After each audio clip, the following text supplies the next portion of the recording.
Today, I'm going to tell you about the president that history has forgotten.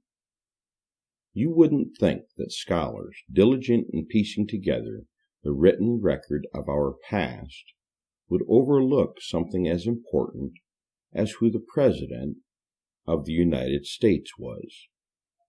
But they have. He is not pictured with the others on the classroom walls.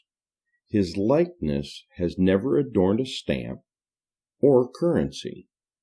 And you would almost wager the rent money that this man that I am going to introduce never was the President of the United States. But he was. This goes back more than 100 years ago, to March 1849. The lame duck administration had just a few days to go. President James Polk and his Vice President, George Dallas, were on the way out. The newly elected president, Zachary Taylor, was scheduled to take office on March 4th. Now, March 4th, 1849, happened to be a Sunday, and Zachary Taylor, being a devoutly religious man, refused to take office on Sunday. Now follow this closely because it's going to cause some arguments with your friends regardless. You see where this is going. Zachary Taylor has been elected, but he is refusing to take office because it's a Sunday. Well, you might ask, why not just ask President Polk to stay in office an extra day?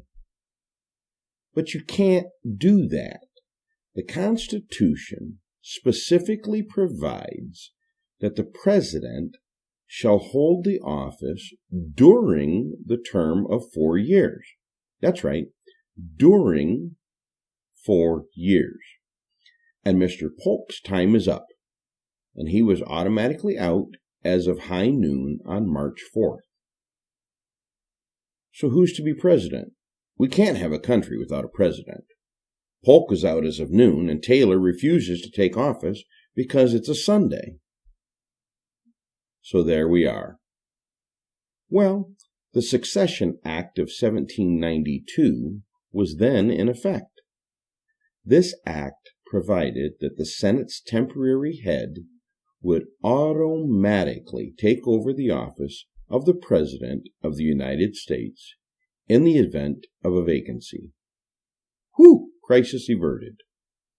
A vacancy did exist, but the Senate's head man was Senator David Atchison of Missouri, and he, likewise, had been defeated for re-election. The Senate certainly had to do something, so on March 2nd, the Senate held a special election to name David Rice Atchison as temporary Senate President to bridge the disputed day. Automatically, therefore, according to the Succession Act, he became President of the United States at noon on Sunday and remained President until Mr. Taylor took the oath of office at noon on Monday, March 5th. For 24 hours, David Rice Atchison was the legal President of the United States. Now you've met the president that history has forgotten. Yet, where his picture was never engraved on a coin or displayed on the library wall with the others of our presidents, actually, his name is better remembered than many, and maybe more often mentioned than any. For it was after him that they named the city of Atchison, Kansas, and the county of Atchison, Missouri, and the Atchison, Topeka, and Santa Fe railways. The last week of the Polk administration was a hectic one. Senator Atchison didn't miss a day's work, nor a night's partying. When he finally went to bed very late on Saturday night, March 3rd, he was completely wiped out.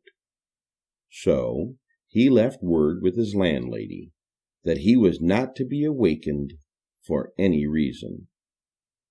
And she did not even in time for the inauguration. She later attested that he had slept all day Sunday and on through noon on Monday, March 5th. What I'm saying is that David Rice Atchison, President of the United States, slept through his entire term as president. This is Chris McRae. Take care of yourself and the ones you love most.